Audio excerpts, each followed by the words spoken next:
अस्सलाम वालेकुम। कदी कदी मैं सोचना कि बंदे दी जान किन्नी कीमती है, लेकिन फिर जो मैं रैवड वाक़या पेश आया है तो उहदे बारे सोचना कि बंदा तो 30 रुपया तो भी सस्ता है।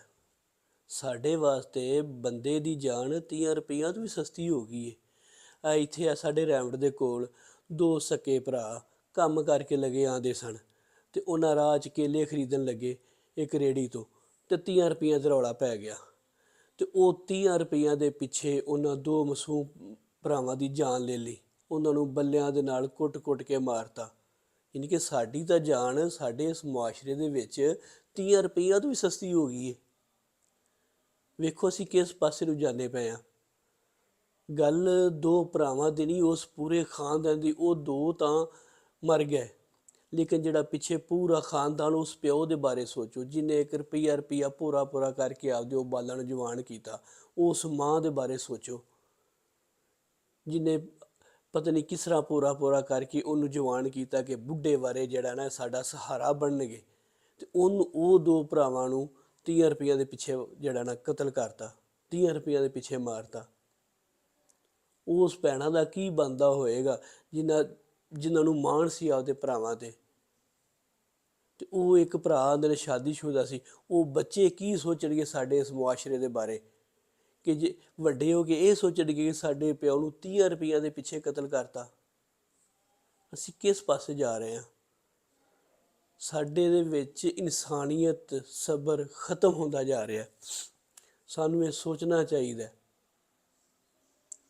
ਮੈਂ ਜਿਹੜਾ ਹਿਸਾਬ ਲਾਇਆ ਕਿ ਅਸੀਂ ਇਸ ਪਾਸੇ ਕਿਉਂ ਜਾ ਰਹੇ ਹਾਂ, ਸਾਰਿਆਂ ਤੋਂ ਵੱਡੀ ਵਜ੍ਹਾ ਜਿਹੜੀ ਮੈਨੂੰ ਨਜ਼ਰ ਆਈ ਹੈ ਉਹ ਇੱਕ ਦੀਨ ਦੀ ਕਮੀ।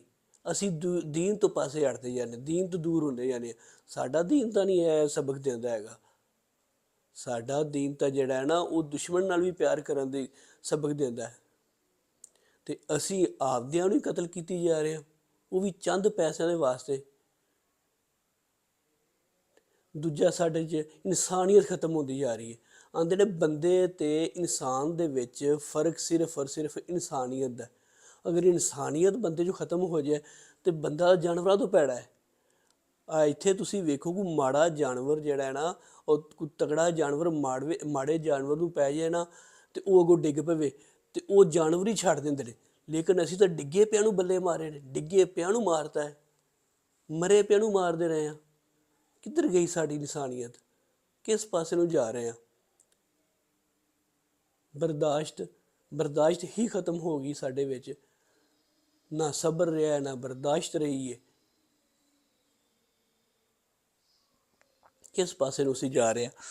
ਯਕੀਨ ਕਰਕੇ ਵੀਡੀਓ ਬਣਾਉਣ ਲੱਗਿਆ ਪਤਾ ਨਹੀਂ ਕਿਸ ਜਿਹੜਾ ਨਾ ਜਿੱਦਾਂ ਦਾ ਵਾਕਿਆ ਸੁਣਿਆ, ਜਿਹੜਾ ਦਿਲ ਜਿਹੜਾ ਨਾ ਇੰਝ ਪਟਿਆ ਜਾ ਰਿਹਾ।